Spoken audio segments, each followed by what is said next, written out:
आज आहे ना तुळशी विवाह आहे आणि ह्याला कोण कोण मोठी दिवाळी म्हणतं, कोण तुळशी विवाह म्हणतं. आज आमच्या घरात पप्पांनी पण आमच्या तुळशी विवाह करायचं ठरवतात. आम्ही दरवर्षीच करतो आणि यावर्षी पण माझे पप्पा करायला लागलेत. आणि आता आमच्या इथले दादा आहे ना, त्याला बोलवलं होतं आमच्या पप्पांनी घरी. पप्पांना काय आता तब्येतीमुळे सुचत नाही आणि मला पण एवढं काय माहीत नाही त्याच्यामधलं. मग दादा आलेला होता तर दादाला सगळं दिलेलं होतं पप्पाने आणून.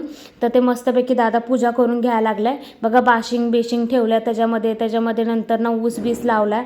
आणि घरात ना कुठलाही सण साजरा केला ना, घर खूप प्रसन्न वाटतं. आणि माझे पप्पा असे आहेत की माझे पप्पा सगळे सण साजरे करतात. आम्ही मस्त मंगलाष्टक आहे ना टी व्हीला लावलेले होते आणि मस्तपैकी आम्ही ना तुळशीचं लग्न लावलेलं होतं आज. आणि भरपूर कोणाला बोलवलं नव्हतं, घरच्या घरीच केलं.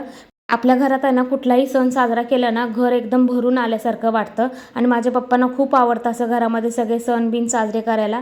मस्तपैकी बघा आम्ही तुळशीचं लग्न लावलं आहे. आम्ही कोणाला जास्त बोलवलं नव्हतं. आणि मग नंतर मग दादानी बघा पप्पाने आणलेले चिंच बोरा काय असतं ना ते सगळं तुळशीमध्ये ठेवून दिलं. आणि मस्तपैकी नैवेद्य दाखवायचा होता.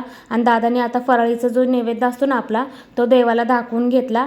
आणि मग मस्तपैकी आम्ही ना असे ना तुळशीचं लग्न लावलेलं होतं बघा.